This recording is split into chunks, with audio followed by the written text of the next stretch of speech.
Hi. Welcome to the Not Just Stories podcast. Itori here again. Hope you're doing well. New episode here again. And this episode is, I would say, a culmination of some of the biggest themes running through my mind about graduation and what the next phase looks like. So, I'll be the first person to tell you that part of this episode I had actually written like a while back, and I didn't know what to do with it because I'd been tinkering with it. I'd opened it several times, but I just didn't know what to do with it. So it was just in a folder called In Progress. When I read the second part, it now just fit, and I realized that, it was probably still in the works because I probably needed to write it in the space that I'm in right now for it to be complete. So if any of what I just said made sense here, no matter how it is, no matter what it is, God actually sees, and He has a God's view, so not just the bird's eye view. He has the God's eye view of everything, and so truly, it's about trusting Him fully. And that's not a Fast and Furious reference, by the way. It is real life. That God has a God's eye view of everything, and it is best to trust Him. It is best to follow Him because His plan is perfect. So, with that said, let's get into the episode. At the time of writing, I had just finished reading a Shakespeare play, and I got a bit inspired.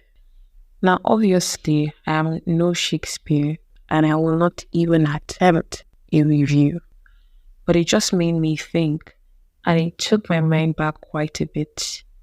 See, in secondary school, in my senior classes, that is, my school gave the option of doing either geography or literature. Don't ask me for the logic behind it as to why these two courses were alternatives. It just was what it was. And I chose geography for no other reason than the fact that I did not like literature. I didn't take geography because I loved it or saw a career in it for me. To me, it was just the lesser of two evils. Because I couldn't see a near-term or further down the line future where I was reading a 400 plus paged book only to be tested on it.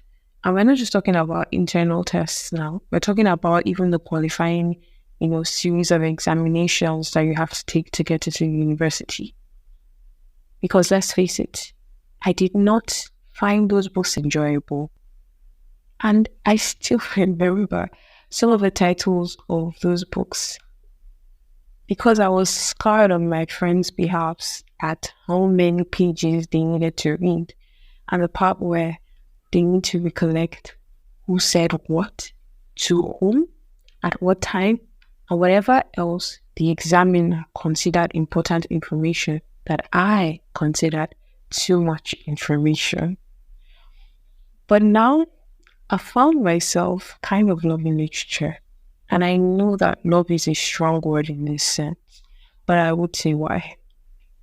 So in my experience now, emphasis on my experience with geography, not anyone else's, I couldn't really experience what I was reading about and where I was reading about, maybe because of limited practical sessions that we had.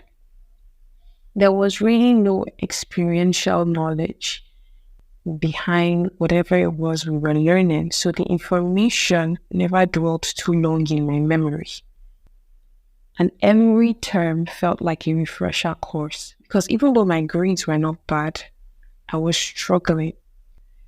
But for literature, it started to feel like even before I could go to that place physically, I could let my mind run wild with whatever I was imagining that it would be like. Generally just being more aware of the artistic side, that creative genius that the Father graciously deposited every one of us. Scientists will tell us that we have a left and a right-sided brain for a reason. One is for more creative thinking and the other is for more logical thinking. Because prior to that, I thought that being analytical and being creative, there were two parallel lines and they never met. But realizing that these two parts are in one person, so you have the capacity to do both. And it's become clear that there's an in-between between good and great.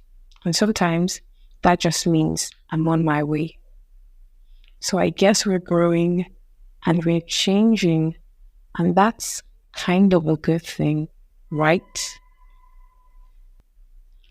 Goodbyes can be terribly hard to say.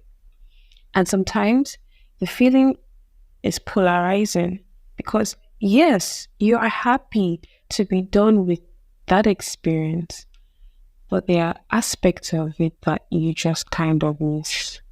And there's also the aspect of uncertainties that come with the next chapter.